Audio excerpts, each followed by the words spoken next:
We have about nearly 70 years of space left, our landfill site Los Reales.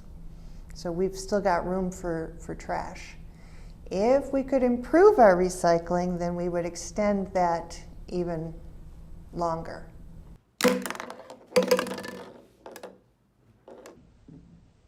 Do you recycle? Yes, I mean, I try to.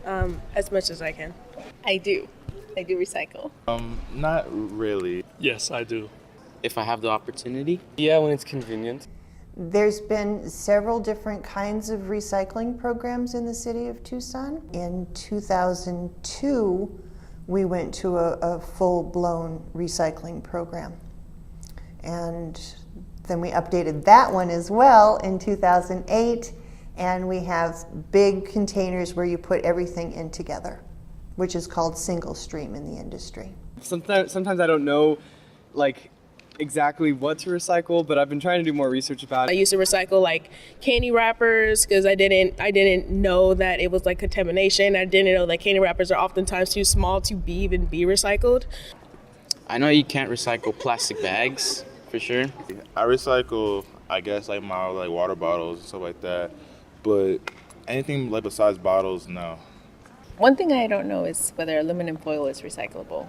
I don't exactly know, but I did talk to someone once who worked for the company, and they said to just put it in the recycling bin.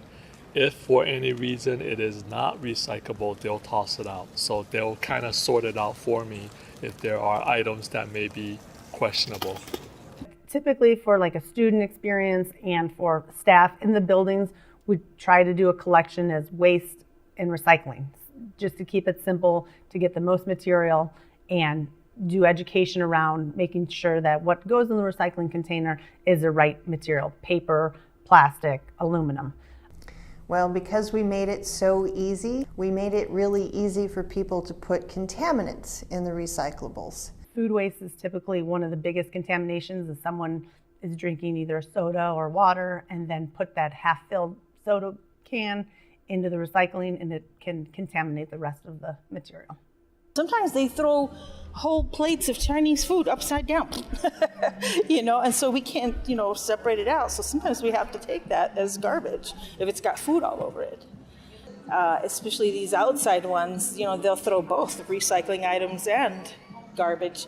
And sometimes it'll sit there an hour before we get there. We come by every now and then and but we can't sit there and pick it out and separate it because by then some of the food has changed into bad chemicals, that could make you sick. So it's sort of hard to get all of it. But a lot of times we can just take our recycling in separate bags. This is one of our neighborhood recycling centers. We've got them scattered around town. For contamination, this is a contaminant. The cardboard inside is in fact recyclable, and it's great. Around the holidays, we'll get really interesting contamination in our recycling bins. This particular mask is in fact plastic, but it's not a kind of plastic that we'd accept here at the recycling center. We have the same challenge here, and that's where the education is extremely important. We work closely with Residence Life. Residence Life has the dorms on campus and typically have freshmen living in dorms. So if we can teach the freshmen as they're coming in what is acceptable material, our goal is that continues throughout their. Actually, our dorm was doing kind of a survey. They were going around to people's rooms and they were saying like they were doing a check of our recycling to see if we had been recycling correctly or not. And it was actually pretty cool because I learned that for a cup like this, you don't want to recycle just the lid by itself because it would be too small. All of the recycling programs are built to recover the materials and then be able to sell them as commodities.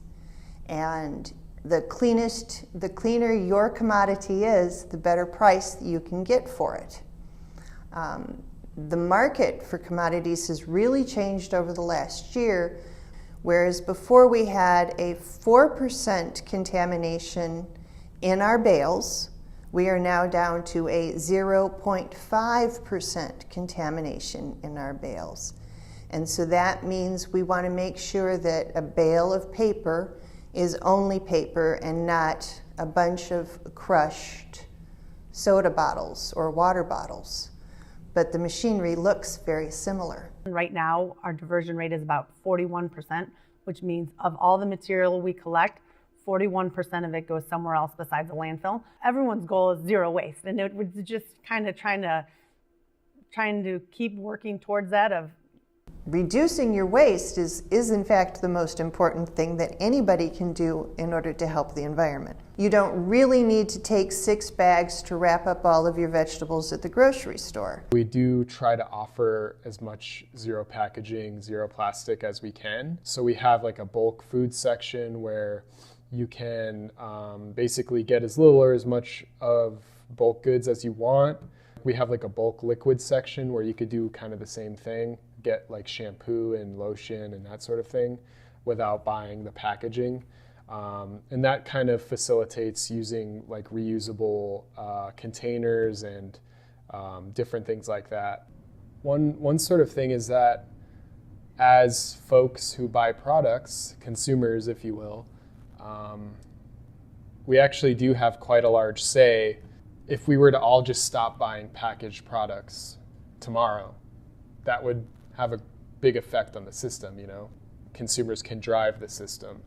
And I think a great evidence for that is the natural foods industry in the United States. Especially being here, you know, just seeing that there are so many people here, and you see, you know, trash being taken out all the time in the dorms. You go out and take out your trash and you just see just piles of it. Oh my gosh, I on an 8-hour shift yesterday, I took 6 bins mounded over high of just garbage. That's a lot. managing nearly like 100 pounds per full-time student of waste and recycling on an annual basis. So there's about 43,000 students, there's 10,000 plus or minus faculty and staff, and then on a yearly basis, it's almost 100 pounds per person of recycling and trash that we manage. If this is one university here with so many, you know, tens of thousands of students, imagine all the other universities, all the other cities, and it just, you know, it's a lot to think about, because when you think about it at a personal level, sometimes it's just, oh, you know, I'm not really contributing a lot, but as a society, as a civilization, there is a lot of trash. Those little things that you can do that will make a big difference.